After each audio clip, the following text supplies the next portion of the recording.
I worked with this crazy psychologist. He used to put jokes on his multiple choice tests.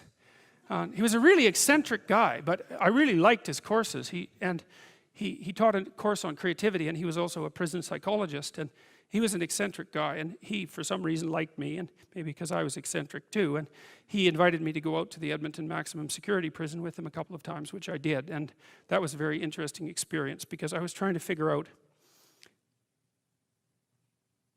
what role each individual's behavior bore to the pathology of the group. It was something like that. And I went out there and I met a little guy, smaller than me. I was a little bigger by then. And he was a pretty innocuous guy. And what had happened was I was out in this gymnasium. It looks like a high school, a prison, which is really quite telling in my estimation. And there were all these like monsters in there weightlifting, and like they were monsters. I remember one guy who was tattooed everywhere, and he had like a huge scar running down the middle of his chest. It looked like someone had hit him with an axe, and and I was in there, and I had this weird cape that I used to wear that I bought in Portugal, and some boots that went along with it. And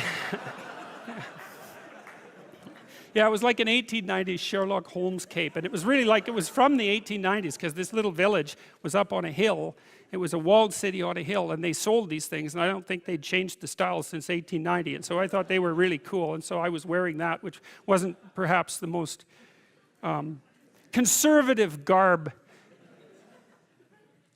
to don if you're going to go to a maximum security prison. So anyways, I was in the gymnasium, and the psychologist left, and God only knows. I mean, that's what he was like. And all these guys came around me, and they were offering to trade their prison clothes for my cape, and it was it was like I was being made an offer I couldn't refuse, and so I didn't really know what to do. And then this little guy said something like that the psychologist sent me to come and take you away or something like that.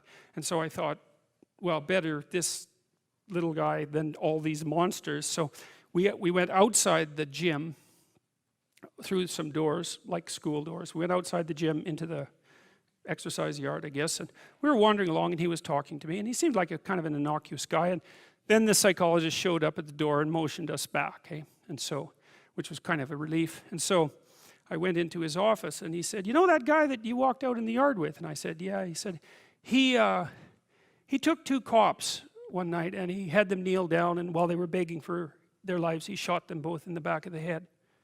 And I thought,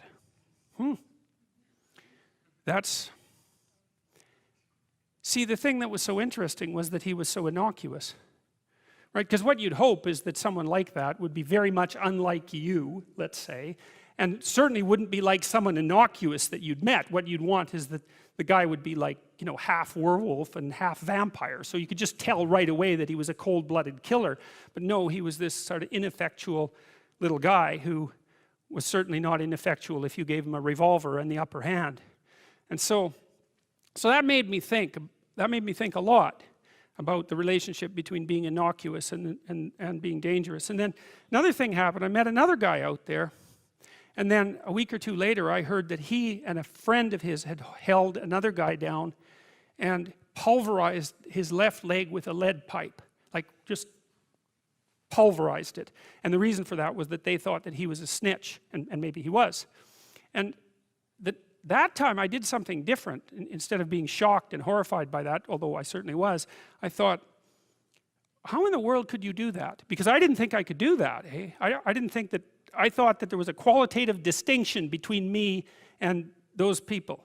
And so I spent about 2 weeks trying to see if I could figure out under what conditions I could do that. Like what kind of psychological transformation I would have to undergo to be able to do that. And so that was a meditative exercise, let's say. And it only took about 10 days for me to realize that not only could I do that, that it would be a hell of a lot easier than I thought it would be. And that's sort of where that wall between me and what Jung described as the shadow started to fall apart. And that also was very useful because I started to treat myself as a somewhat different entity because I hadn't been aware up to that point, because I thought I was a good guy. And there's no reason for me to think that, because you're not a good guy unless you've really made a bloody effort to be a good guy. You're just not. It's not easy.